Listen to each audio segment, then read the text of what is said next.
कहता है तक्षशिला से है कि नहीं, तो वो भी तक्षशिला के गुरुकुल को नमस्कार करते हैं, क्योंकि credit goes to the institution, है कि नहीं। तो टीम का निर्माण जरूरी होगा, वो आगे चल के आएगी बात, अगर समय परमिट किया तो चलिए लंबा खींचेगा। Strict and sensitive. सेकंड आइए एम। एम का मतलब है, आप ध्यान दीजिएगा, एम का मतलब है मॉडर्न एंड मोबाइल। मोबाइल मतलब मोबाइल फोन नहीं, मोबाइल का मतलब है सचल, जो चलता फिरता है, चल रहा है। क्लास में पढ़ा रहे हैं तो एक जगह इस तरह से भाषण देने से काम नहीं चलेगा, इसलिए कि बच्चे उसको नोट करते हैं, बच्चे उस सारी बात को नोट करते हैं। तो whether they have noted down properly और not, whether they commit mistakes, whether they are in a position to feels a problem while writing and while looking towards the board. हो सकता है बोर्ड में properly लिखा हुआ उसको नहीं दिख रहा हो, तो that you have to look after, take always around, so that you must be a mobile person. And modern, modern मतलब मॉडर्न गजेट चेंज हो रहा है, तो you should be expert of that particular area. पहले क्या था, mobile तो आप रख ही नहीं सकते थे, मोबाइल तो था ही नहीं, रखते क्या है ना। तो अब क्या है भाई कि अगर ये टेक्नोलॉजी आ गई है, पावर पॉइंट प्रेजेंटेशन करना है, तो you should learn how to do it, तो you should be modern and mobile. Clear है। अब उसके बाद आइए, ये बहुत इंपॉर्टेंट है आपका, alert and accountable. Alert and accountable. Alert का मतलब क्या है, सतर्क। अलर्ट का मतलब क्या है, you should always be alert while teaching, while preparing the lesson note. जब लेसन नोट कल क्लास में क्या पढ़ाना है हमको, एकदम अलर्ट रहना है हमको, कि हम क्लास में जाएं तो हमको बच्चों के लेवल को जाने, कहां से स्टार्ट करेंगे, कहां हम एंड करेंगे, किस तरह से विषय वस्तु का संप्रेषण होगा, किस तरह से रिकैप्चुलेशन होगा। Recapitulation is very important. Recapitulation क्या है, what is recapitulation? Recapitulation is very important in lesson plan. जब हम लेसन प्लान बनाते हैं तो हमने अगर 35 मिनट या 40 मिनट का पीरियड है, उसमें अपनी बात को रखा है, अब हम रिकैप्चुलेट करेंगे by asking certain question, by conversation, so that students are in a position to understand what is being taught in the class or not. बच्चे क्लास में हमारी बात को समझ पाए या नहीं समझ पाए हैं, उसके लिए भी विल आस्क सर्टेन क्वेश्चंस, है ना। We will motivate the student to just discuss for 5 minutes. There is open class, you can ask any question to any student, and if it is answered, okay, if not then I will again discuss the same thing to the students. So that is recapitulation, ये जरूरी। तो second आपका क्या है, alert and accountable. जवाबदेह आपको होना पड़ेगा, जैसे हमने जो कहा कि जवाबदेह होना जरूरी है, क्योंकि अगर हमारे बच्चे, अगर हम बढ़िया से काम नहीं करते हैं तो ये बच्चे जो होंगे ये राष्ट्र निर्माण में अपनी भूमिका अदा नहीं करेंगे। ये हम भले हैं आर्थिक रूप से हम हो सकता है समृद्ध नहीं हो, हम आर्थिक सबलता मेरे पास नहीं हो, इट मे बी पॉसिबल, लेकिन morally teachers is still the highest profession in the world. इससे बड़ा कोई प्रोफेशन नहीं है मोरालिटी के मामले में। और हम अगर एग्रीमेंट को किए हैं तो एग्रीमेंट ही मेरा यही है कि जब एक कविता आपने सुना होगा कि जब नाव जल में छोड़ दी, तूफान में ही मोड़ दी, दे दी चुनौती सिंधु को, फिर धार क्या, मझधार। जब नाव जल में छोड़ दी चुनौती सिंधु को, फिर धार क्या, मझधार क्या। 4 स्टांजा की कविता है, उतनी नहीं, इतना ही काम चला लेते हैं, नहीं तो कितना चला जाएगा, है ना। तो अलर्ट एंड अकाउंटेबल, जिम्मेदार होना पड़ेगा, और नहीं तो आप राष्ट्रद्रोही हैं। आप सोच लीजिए, बहुत गड़बड़ शब्द का इस्तेमाल हमने किया है, क्योंकि जो आपके बच्चे हैं, अगर उनके आपके कारण स्कूल में आप फंस गए हैं वो, और स्कूल ने आपने खोल लिया है स्कूल, और टीचर को रख लिया, और टीचर को रख के बच्चों की अच्छी पढ़ाई नहीं करवा पा रहे हैं, बच्चे के व्यक्तित्व का विकास होने की जगह पर ह्रास हो रहा है, बच्चा घर में जैसा रहता है उससे भी खराब हो रहा है, उसका समय यहाँ जो बीत रहा है टेंशन में बीत रहा है, टॉर्चरिंग बीत रहा है, नई चीजों को सीखने में नहीं बीत रहा है, इसका मतलब you are not all accountable. आपकी सोशल अकाउंटेबिलिटी नहीं है, पर्सनल अकाउंटेबिलिटी नहीं है, इसलिए स्टूडेंट जो होंगे वो राष्ट्र निर्माण में नहीं राष्ट्रद्रोह के कार्य में लग जाएंगे। तो आपका ये दायित्व है, इस दायित्व का निर्वहन अति आवश्यक होगा। तो इसलिए आपको अलर्ट भी होना पड़ेगा, अकाउंटेबल भी होना पड़ेगा। अब आ रहा है रियलेबल। रियलेबल क्या शब्द है,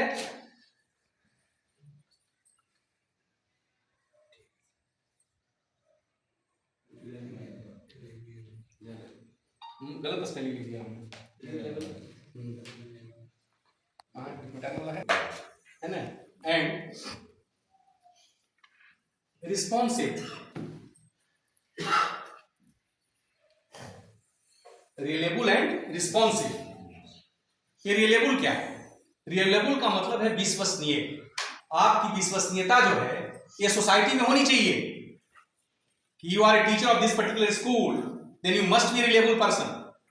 आपकी रिलेबिलिटी जो है that will pay to the institution. Institution को पे करेगा। The children who join the school they see the reliability of the teaching staff of the school. If teachers are not reliable, उनकी विश्वसनीयता अगर at stake है, अगर वो विश्वसनीय नहीं है, अगर अपने दायित्व का निर्वहन नहीं कर पा रहे हैं, तो उनकी रिलेबिलिटी शून्य रहेगी, कम रहेगी। तो आपकी रिलेबिलिटी ये शो करता है, ये बताएगा कि how the intake of the student in the school. आपके स्कूल में बच्चों का जो इंटेक है वो कितना है, किस रेट से बच्चे एक्सेलरेट हो रहे हैं या डिसेलरेट हो रहे हैं। The number of intake whether it is in increasing order or in decreasing order, that will depend, ये that बच्चों का जो इंटेक है that will depend on the reliability of the institution and ultimately reliability to the teachers, because teacher की reliability जो है that is the reliability of the institution। अगर आप ये कहते हैं कि बच्चा कहाँ एडमिशन ले लिया, आई अहमदाबाद में ले लिया, तो अहमदाबाद में ले लिया तो रिलेबल ऑर्गेनाइजेशन है और टीचर बहुत जानकार है, तो बच्चे जो निकलेंगे उनको करोड़ का पैकेज मिल जाएगा। Likewise, if this is a school where students if are admitted, then he will come up with flying colors। वो बहुत अच्छे रूप में सफल होकर के वहां से निकलेगा, उसका अंक बढ़िया होगा, उसका व्यक्तित्व का विकास भी होगा, वो एक बेहतर नागरिक के रूप में आएगा, वो एक डिसिप्लिन बच्चा होगा। इन सारी चीजों को, ये सारी बातें आपकी रिलेबिलिटी में समाहित है। If you are reliable and responsive, responsive का मतलब है if you raise any question then you must be responsive, you should not keep mum. We must be a talkative person. We are a teacher. So being a teacher, we must be talkative in nature. We must know how to talk. We must know how to communicate. We must know how to converse. We must know how to respond. These are certain facts which are responsible to become a teacher. Teacher होने के लिए तो you must be reliable and responsive. Right? Clear है? Now T, that is ये है trained and tech savvy. Techno savvy word use नहीं करते हैं, टेक सेवी वर्ड यूज करते हैं। क्या है समझिए। Train,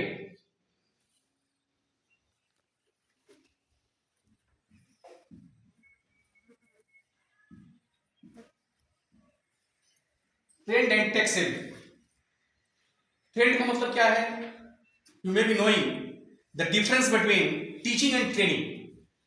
these are different words, one is teaching, another one is training.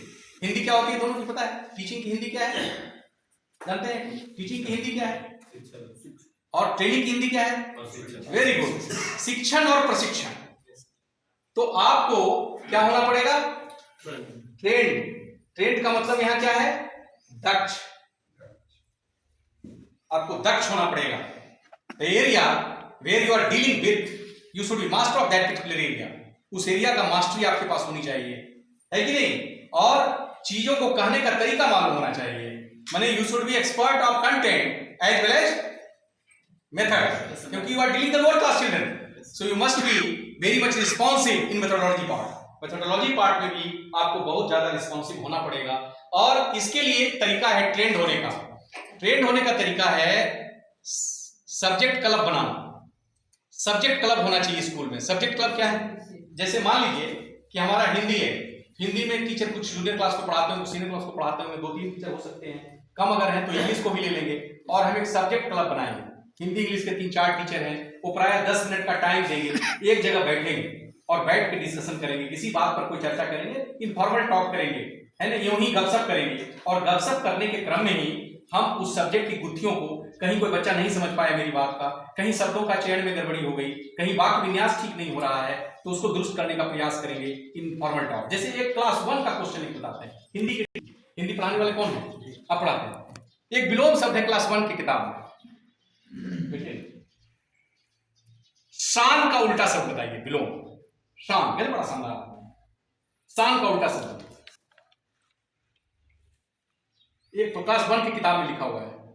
एक, हालांकि स्कूल में अलग अलग लोग चलाते हैं तो पता नहीं, लेकिन एक किताब में एक बच्चा एक पढ़ता था, उसके पेरेंट ने हमसे पूछा कि सर ये तो सारा स्कूल भूल कोई बताइए रहा है, अब पहला क्लास की किताब में है, किसान का विलोम शब्द क्या होगा? तो लोगों ने बताया आपके बारे में कि एक है, उनसे जाके पूछिए, हो सकता है बता दें। तो फिर एक ने कहा कि तो फिजिक्स के आदमी है, वो क्या बताएंगे, समझे कि नहीं। तो सर आप हमको बताएं कि शान का, हमको पूछा गया, हम आपसे पूछ रहे हैं, आप बताइए, बता सकते हैं शान का विलोम शब्द क्या? बेइज्जती। वो तो इज्जत का है, बेइज्जती है। विलोम तो एग्जैक्ट बोलना पड़ेगा ना। बेइज्जती सही शब्द है लेकिन एग्जैक्ट विलोम तो नहीं हुआ, मीनिंग है लेकिन नहीं हुआ। आपने प्रयास किया, very good, but even then it is not 100% correct. काम चलाओ तो चला ही नहीं रहे हैं हम लोग। तो हमको जब पूछा गया तो आप पूछिए कि आपने क्या कहा।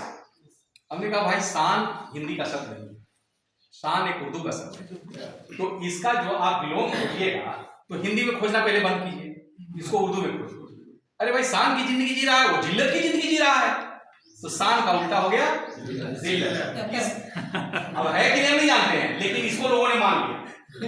हाँ, तो नवोदय के प्रिंसिपल रहे हैं, उन्होंने कहा है तो ठीक ही कहा होगा, है ना। हाँ, क्योंकि वो कह रहे थे कि भाई हिंदी के प्रोफेसर से 3-4 बजे से पूछ चुके हैं, वो भाई जल्दी जाओ क्या लेके आया पहला क्लास का क्वेश्चन और क्लास 1 की किताब में क्वेश्चन। तो वास्तव में शान का उल्टा जिल्लत ही होता है, समझे। हाँ होगा।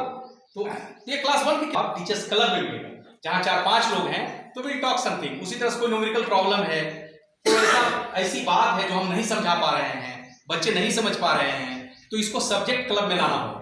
3-4 क्लब मान लिया बन गया है कि नहीं, उस क्लब में थोड़ा चिट-चैट हुआ, थोड़ा बातचीत हुई, डिफरेंट टाइप का क्लब, माने आर्ट का क्लब है, लैंग्वेज लिटरेचर का क्लब है, आर्ट के क्लब में म्यूजिक का भी काम होगा, है कि नहीं, मैथमेटिक्स का क्लब है, साइंस का क्लब है, सोशल साइंस का क्लब है ना। अभी एक स्कूल में हम गए थे, इसी तरह का एक ट्रेनिंग प्रोग्राम था, करीब 35-40 लोग थे, पटना की बात बता रहे हैं। तो इन कोर्स ऑफ डिस्कशन हमने उनको ये कहा कि भाई हम जब एजुकेशन पर बात करेंगे तो हर सब्जेक्ट का अलग अलग टर्मिनोलॉजी, आपको उसकी भाषा को समझनी पड़ेगी, उस लैंग्वेज को समझना पड़ेगा। जैसे आपने देखा होगा कई बार टेलीविजन में पिछले वर्षों में कि रामचरितमानस में कुछ पंक्तियां हैं, उन पंक्तियों के पक्ष में, उसके प्रतिपक्ष में बहुत सारे विचार आते रहते हैं, लेकिन इसका कारण क्या है कि हम उसके सब्जेक्ट के टर्मिनोलॉजी को नहीं जानते। जैसे वो लिखा हुआ अवधि में, उसका वास्तव कोई भी शब्द का जब प्रयोग करते हैं एक उसके समान अर्थ होते हैं, और एक अर्थ उसके जो होते हैं वो सामान्य नहीं है बल्कि भाव अर्थ होते हैं, है कि नहीं। तो उस तरह से हमको समझने की जरूरत पड़ेगी, फिर उस वातावरण को समझना पड़ेगा, उन परिस्थिति को समझना पड़ेगा, किस पात्र के द्वारा कहलवाया गया है ये भी समझना पड़ेगा कि उसको किस पात्र ने कहा, है कि नहीं।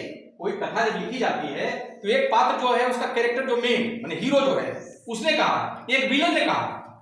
विलन के कहानी को आप अनकोट नहीं, कोट को अनकोट नहीं कर सकते हैं ना, कोट को कोट करेंगे, अनकोट को कोट नहीं करेंगे। इसका मतलब समझते हैं, कोट को कोट करते हैं, अनकोट को कोट नहीं करते हैं। इसका मतलब ये है कि हम विवेकानंद को कोट करते हैं कि विवेकानंद ने, फूलन देवी को थोड़ी कोट करते हैं, फूलन देवी ने कहा इसलिए हो गया।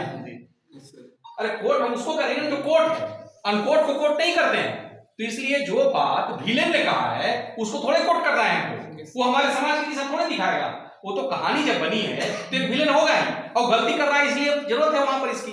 जदा जदाहि धर्मस्य ग्लानि भवति भारत अभ्युत्थानम धर्मस्य तदात्मानं सृजाम्यहम् परित्राणाय साधूनां विनाशाय दुष्कृताम् धर्म संस्थापनार्थाय संभवामि युगे, है कि नहीं। जब जब होई धर्म की हानि बाढ़े असुर धर्मवानी तब तब धरि प्रभु विविध शरीरा हरऊ दयानिधि सज्जन पीड़ा, है कि नहीं। ये बातें वहां आती हैं। एनीवे, तो आपको क्या होगा, ट्रेंड होना होगा।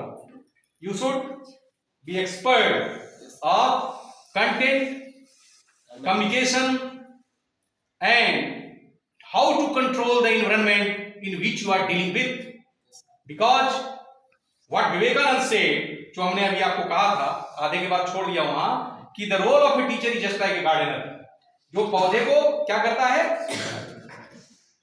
उस तरह से आपको करना पड़ेगा। अब आइए टेक सेविंग। टेक सेविंग का मतलब क्या है कि भाई अभी टेक्नोलॉजी का विकास हो रहा है, तो ये तो आपको तो आप यही केवल कह के पल्ला नहीं झाड़ सकते हैं कि देखिए 4-5 साल का बच्चा हमरा से बढ़िया मोबाइल चला लेता है। लोग कहते हुए मिलते हैं ना कि 4-5 साल का बच्चा है वो हमसे बढ़िया मोबाइल चला लेता है, ये तो नहीं चलेगा। आपसे बढ़िया उसको नहीं चलाना, उससे बढ़िया आपको चलाना पड़ेगा, उसके लिए आपको प्रयास करना पड़ेगा, आपको उसके लिए मेहनत करनी पड़ेगी। अब सवाल यह है कि ये तो हमने स्मार्ट आपको टीचर होने के लिए बता दिया, लेकिन unless you make a plan you can not be A smart teacher. And plan जो बनाएंगे that must be also very smart. Plan कैसा होना चाहिए, स्मार्ट। कैसा स्मार्ट प्लान होगा थोड़ा उसको भी देख लेते हैं।